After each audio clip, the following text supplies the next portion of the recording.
سب دیکھنے اور سننے والوں کی خدمت میں محبت بھرا سلام۔ پاکستان کی پولیس، فوج، رینجرز، تمام ادارے اسی کام پہ لگے ہوئے ہیں کہ 24 کو جو کال دی گئی ہے اسے ناکام کیسے بنانا ہے۔ کوئی آ کے دھمکیاں دے رہا ہے کہ ہم آپ کے آئی ڈی کارڈ بلاک کر دیں گے، کوئی کہہ رہا ہے آپ کے شناختی کارڈ بلاک کر دیں گے، اور کوئی کہہ رہا ہے آپ کی سم بلاک کر دیں گے۔ سڑکوں پہ رینجرز کے، فوج کے ٹرک ٹرالے سب نظر آ رہے ہیں۔ میڈم ہمارے ساتھ ہیں ساؤتھ افریقہ سے، ان سے بھی پوچھیں گے کہ کیا دیکھ رہی ہیں، کیا ہونے والا ہے میڈم؟ جی السلام علیکم۔ دیکھیے، میں شروع سے یہی کہتی آئی ہوں کہ پاکستانی عوام کو اپنی طاقت کا اندازہ نہیں ہے۔ اب جب کہ یہ کال جب سے آئی ہے خان صاحب کی کہ کچھ بڑا ہونے جا رہا ہے، کہ ابھی جو خفیہ ایجنسیز ہیں انہوں نے بھی رپورٹ کیا ہے کہ جتنی تعداد میں خان صاحب نے کہا ہے نا لوگ نکلیں گے، یہ اس سے بھی زیادہ ممکن ہے کہ نکل آئیں، کیونکہ ابھی اسلام آباد اور اس کے گرد نواح میں 20 سے 15 سے 20 ہزار کے قریب آئی ایس ایف اور جو اسٹوڈنٹس فیڈریشن ہیں ان کے وہ لوگ بچے جو ہیں وہ لڑکے اور جو آئی ایس ایف کے سارے ورکر ہیں وہ سارے آ کے وہاں پہ بیٹھ گئے ہیں، اور انہوں نے ایک دم سے نکل آنا ہے، کیونکہ آپ کو پتا ہے یہ کنٹینر اور سب کچھ کر آ کے راستے بند کر دیتے ہیں۔ تو اس دفعہ حکمت عملی یہ ہے کہ چاروں طرف سے اسلام آباد میں انٹر ہوا جائے اور اسلام آباد کو گھیرا جائے، تو اس وجہ سے ان کی نا کام پہ ٹانگ رہی ہیں۔ تو عوام کو اپنی جو طاقت ہے نا اس کا اندازہ اس بات سے ہو جانا چاہیے کہ 2.5 سال سے جو وہ خان صاحب کے ساتھ کھڑے ہیں اور پیچھے نہیں ہٹ رہے، تو یہ جو چیز ہے نا یہ اداروں کو اور دوسری جو پارٹیز ہیں مفاد پرست ٹولہ ہے ان کو پیچھے ہٹنے پہ یہ طاقت جو ہے وہ مجبور کرے گی۔ اور جو میں نے آج میں بات کرنا چاہتی ہوں جو کہ یہ نون لیگ والے اور اسٹیبلشمنٹ کے جو لوگ ہیں وہ بیانات دے رہے ہیں ان کے اوپر، سب سے بڑا بیان جو خواجہ آصف نے کیا جس کے بعد ڈاؤٹ رہتا ہی نہیں کہ یہ 2 نمبری گورنمنٹ ہے۔ فارم 47 کیا، خواجہ آصف نے کہا کہ فوج ہماری مدد کری ہے، کھلم کھلا انہوں نے یہ کہا ہے، اور اس وجہ سے یہ ہائیبرڈ نظام چل رہا ہے اور ہمیں عدلیہ سے بھی یہ توقع ہے کہ وہ ہماری مدد کریں گے۔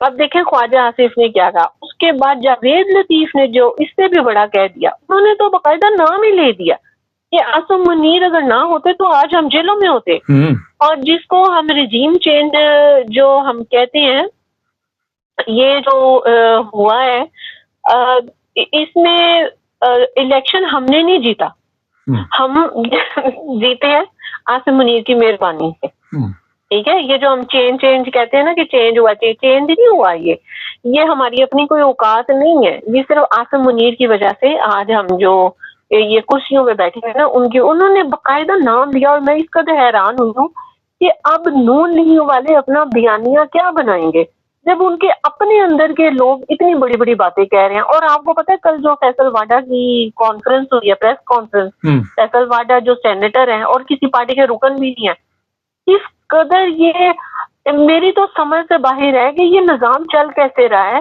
کہ جو بندہ کسی پارٹی کا رکن نہیں ہے، جو کسی پارٹی کو ریپرزینٹ نہیں کرتا، وہ سینیٹر کیسے بن گیا؟ کس نے ان کو سینیٹر بنایا؟ انہوں نے کہا کہ میں کہہ سکتا ہوں کہ بھئی یہ رجیم چینج اور عمران خان جو کہہ رہے ہیں وہ سچ کہہ رہے ہیں، انہوں نے صاف لفظوں میں یہ بات کہی ہے۔ اب آپ دیکھیے ان پہلے بھی یہ بیانات دیتے رہے ہیں، پہلے بھی یہ بیانات اس قسم کے دیتے رہے ہیں، لیکن ان بیانات کے بعد 1% بھی کسی قسم کی جو گنجائش ہے نا وہ باقی نہیں رہتی کہ یہ 2 نمبر گورنمنٹ ہے، فارم 47 کی گورنمنٹ ہے، انہوں نے الیکشن چوری کیا ہے، انہوں نے مینڈیٹ چوری کی ہے۔ وہ تو چلے کیا سارا کچھ میڈم، یہ تو ہم کئی پروگراموں میں بتا چکی ہے۔ یہ کہتے ہیں کہ عمران خان یہ چیز جو ہے نا یہ واضح ہو گئی ہے، یہ جو ایک دھندلی سی کانسیپٹ تھا نا لوگوں کے دلوں میں اور نظر میں، جو نہیں مانتے نون لیگ کو، پیپلز پارٹی تو نہیں مانتے نا اس بات کو، لیکن یہ کانسیپٹ اب کلیئر ہو گیا ہے کہ واقعی یہ سب غلط ہوا ہے۔ اور اب میں آپ کو بتاؤں کہ جو ہمارے طاقتور ہے نا وہ بھی اب یہ گند کا ٹوکرا نہیں اٹھانا چاہتے، اب ان کے اندر اس قدر لڑائی ہو گئی ہے کہ یہ نون لیگ والے یہ گند کا ٹوکرا طاقتوروں کے سر پہ اور طاقتور جو ہے وہ نون لیگ کے سر کے اوپر پھینکنا چاہ رہے ہیں۔ یہ آپس میں ہی لڑ پڑے ہیں اندر سے، آپ چاہے مانے یا نہ مانے. آج جو توشہ خانہ 2 کا کیس لگا ہوا ہے اس میں جو وائبز آ رہی ہیں نا، اس میں خان صاحب کو بیل دینے کی وائبز آ رہی ہیں، کیونکہ جو گل حسن جسٹس ہیں اورنگزیب، انہوں نے جو باتیں کی ہیں نا، اس سے یہی لگتا ہے کہ خان صاحب کو اس میں رہائی ہو جائے گی. کیوں؟ وہ اس لیے کہ ہار تھا بشا بی بی کا، تو فائدہ عمران خان نے اٹھایا. تو جو اپنا ہمارے چیف جسٹس رہ چکے ہیں فائز عیسیٰ، وہ کہہ رہے تھے کہ میری جو بیوی کی پراپرٹی ہے اس کا میرے سے کوئی تعلق نہیں ہے. تو یہ جو بات ہے یہ خان صاحب پہ لازم نہیں آتی. کیوں؟ خان صاحب کیا کوئی دوسری دنیا سے آئے ہوئے ہیں؟ وہ بھی تو اسی سسٹم کا حصہ ہے، وہ بھی تو اسی پاکستان میں ہی رہتے ہیں. جب یہ دوہرا معیار کیوں؟ جب فائز عیسیٰ اپنی بیوی کے اثاثوں کے متعلق جواب دہ نہیں ہے، تو خان صاحب اپنی بیوی کے جو ان کے پاس زیور ہے یا جو ان کو گفٹ ملا ہے اس کے متعلق جواب دہ کیوں ہے؟ یہ دوہرا معیار کیوں ہے؟ یہ میرا سوال ہے. تو پاکستانی عوام جو ہے اس کو 24 تاریخ کو ضرور نکلنا چاہیے پرامن رہ کے، اور ان کو پتہ ہونا چاہیے کہ ان کی طاقت سے ابھی تک یہ اپنے مقاصد میں کچھ میں کامیاب ہوئے ہیں، لیکن خان صاحب کو جیل میں 1 سال سے زیادہ ہو گیا. یہ کون سا مقاصد اپنے پورے کر سکے ہیں؟ کیا عوام کو اپنے طرف کر سکے ہیں؟ ان کے عوام کے دلوں میں دن بدن نفرت بڑھی ہے، اور یہ نفرت لے کے زیادہ دیر تک چل نہیں سکتے. یہ میں آپ کو بتا. اچھا میڈم، یہ بتائیے، آج چیف آف آرمی اسٹاف نے بھی شہباز شریف سے وزیر اعظم ہاؤس میں ملاقات کی. کھلبلی تو مچی ہوئی ہے اس وقت، اور پریشانی تو ان کی بنی ہوئی ہے. یہ گورنمنٹ یہ گندگی کا جو ٹوکرا آپ کہہ رہی ہیں، یہ کہاں پھینکا جائے گا؟ کیونکہ یہ تو آپ سر پہ لے کے ایک دوسرے ابھی تو نظر آ رہے ہیں ایک دوسرے پہ ہی پھینک رہے ہیں، اور ایک دوسرے پہ ہی گرے گا ہمیشہ کی طرح. کیونکہ جب بھی نواز شریف نکلا گورنمنٹ سے اس نے فوج پہ ہی اٹیک کیا، اور جب بھی نواز شریف نکلا، کیونکہ فوج تو نکلی نہیں، فوج تو رہی. آپ دیکھیں 77 سال کے عرصے میں کس نے 5 سال کی مدت پوری کی؟ سیاستدان نے یا مفاد پرست ٹولے نے.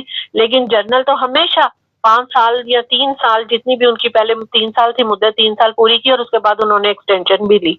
وہ تو ادارہ کہیں نہیں گیا، وہ تو یہیں پہ ہی ہے. اور گند کا ٹوکرا ہمیشہ نون لیگ کے اوپر گرا، اور نون لیگ نے جب بھی باہر نکلے وہ طاقتور ہو گئے. یہ ایک دوسرے پہ گند ملتے رہے، اور ایک دوسرے کو یہ پسند بھی بہت ہے. لیکن اب نواز شریف نے شہباز شریف نے کل دیا بیان، اس نے کہا ہے کہ ٹیبل ٹاک ہونی چاہیے، بیٹھ کے مذاکرات کرنے چاہیے، اور جو باتیں ہیں وہ باتوں سے طے کرنی چاہیے کہ ہم نے اس ملک کو آگے جانے دینا چاہیے. یعنی وہ بھی سمجھ چکے ہیں کہ اب حالات کنٹرول سے باہر ہیں، اس طرح نہیں چل سکتا معاملہ.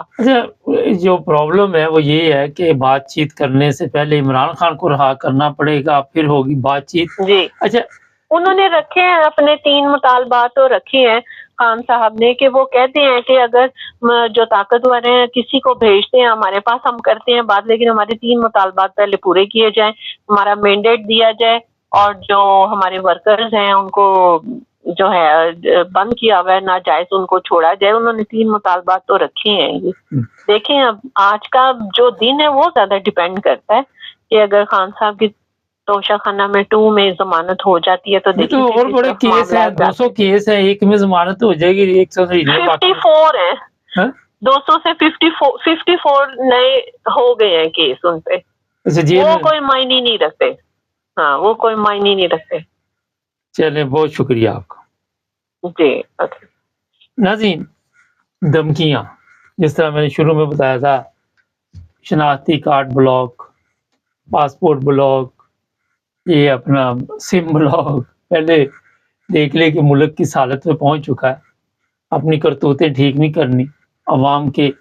جب آپ ووٹ کو چوری کر کے عوام میں پہنچیں گے تو پھر یہی کام رہ جائے گا. آپ صرف ظلم کر سکتے ہیں. ظلم کے ذریعے کتنی دیر تک یہ سسٹم چلے گا؟ فضل الرحمان دوبارہ ڈبل گیم کھیل رہا ہے، اور اس پہ اعتماد نہیں کیا جا سکتا. علماء سے بیان دیے جا رہے ہیں یہ حرام ہے وہ حرام ہے.